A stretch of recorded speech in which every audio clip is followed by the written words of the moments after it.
Bonjour, c'est Julie de Youpi Coaching et aujourd'hui je vais vous expliquer pourquoi fuir ces émotions négatives, c'est quelque chose qui est très mauvais pour nous et comment essayer justement de ne pas fuir ces émotions. Donc restez avec moi.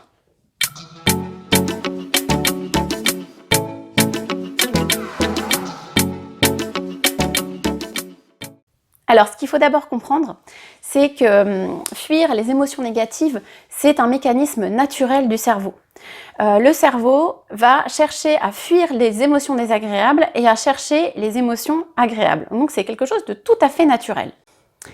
Et donc, c'est la plupart du temps quelque chose de complètement inconscient, c'est-à-dire qu'on ne s'en rend même pas compte. C'est-à-dire que naturellement, quand il y a une émotion négative qui nous vient, on va aller chercher quelque chose qui va nous permettre de fuir cette émotion négative en ayant une émotion agréable à la place.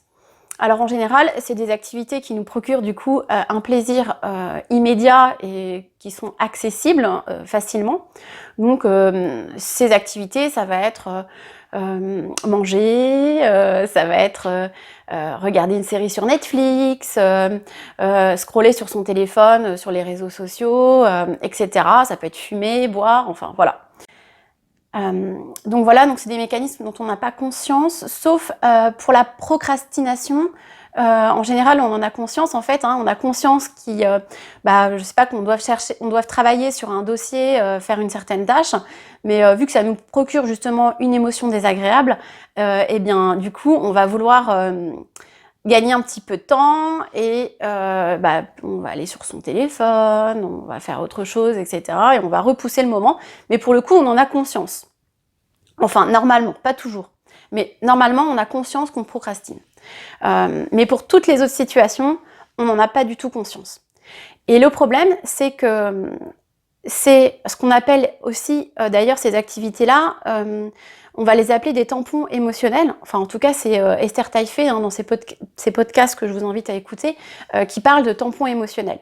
Et le problème, c'est que ces tampons émotionnels vont non seulement nous empêcher d'accueillir l'émotion négative pour qu'elle puisse partir, mais en plus, elle va nous empêcher d'atteindre certains objectifs dans notre vie qu'on va se fixer. Donc des choses qui sont bonnes pour nous et qui vont nous permettre d'évoluer positivement dans notre vie.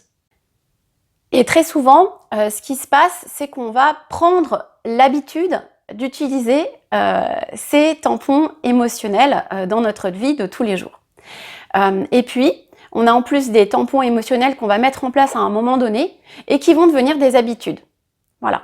Donc là, il y a des choses qu'on va faire où on n'a pas forcément d'émotions négatives, mais vu que c'est devenu une habitude, on va le faire de façon un peu systématique.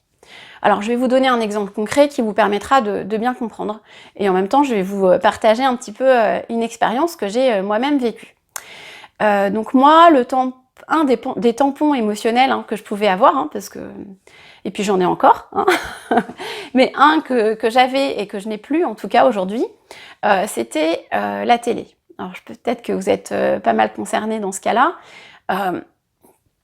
En fait, déjà, moi, j'ai vécu avec ma mère et mes frères et sœurs, et donc on est une famille nombreuse, j'ai 2 frères et 2 sœurs, et donc je suis l'aînée.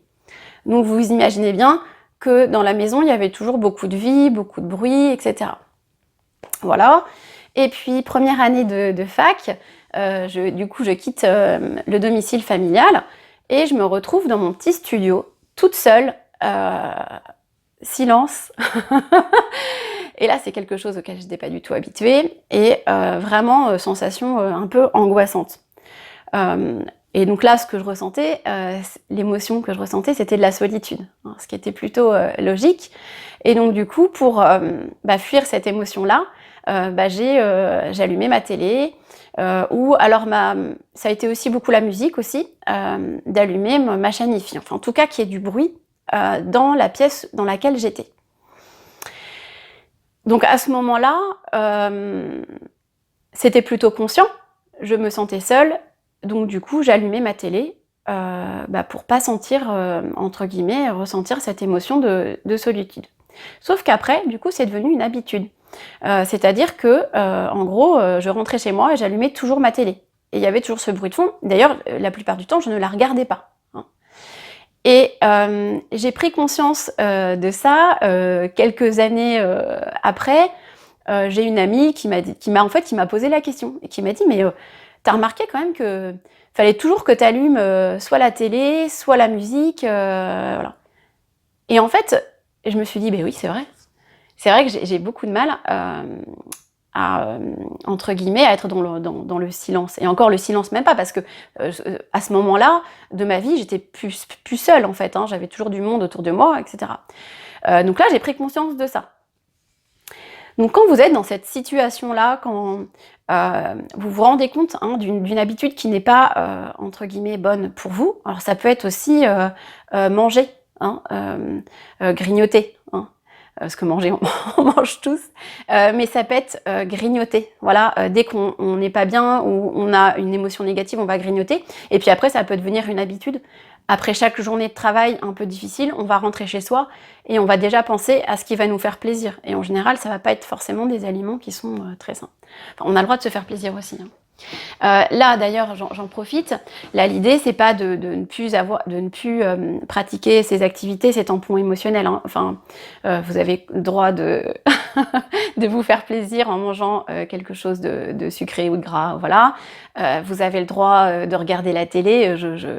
Alors, je regarde beaucoup moins la télé, mais ça m'arrive de regarder une série ou deux. Mais là, l'idée, c'est plutôt de ne pas utiliser ces activités-là, en tout cas pour fuir une émotion négative. Et puis, essayer justement de mettre un terme à certaines habitudes qui ne sont pas forcément bonnes pour vous et qui peuvent aussi vous empêcher, ce que je vous ai dit tout à l'heure, d'atteindre certains objectifs dans votre vie.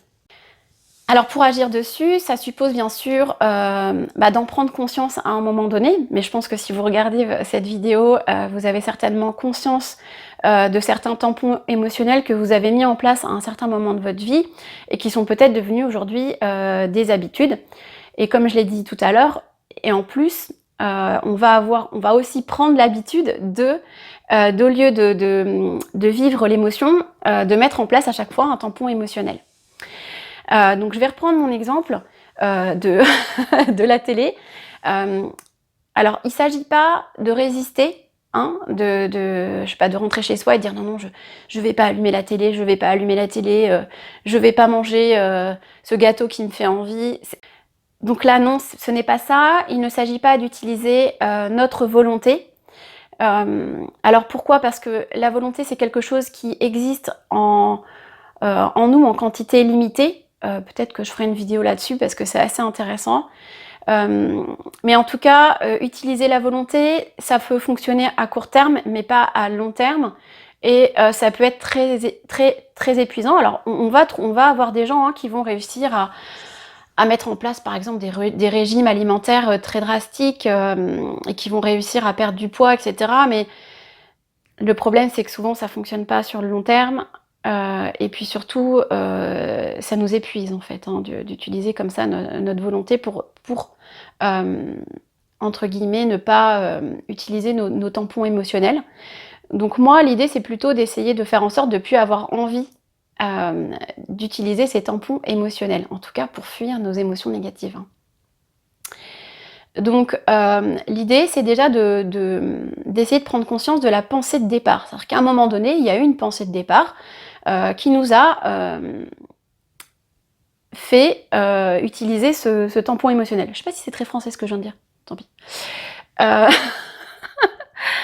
Donc là, pour moi, par exemple, c'était de me sentir seule. Voilà, je me suis sentie seule. Ce silence était angoissant pour moi, donc j'ai allumé ma télé. Donc là, maintenant, je me pose la question de est-ce que déjà, je ressens toujours ce sentiment, cette émotion de solitude? Donc dans mon cas, par exemple, c'est plus le cas.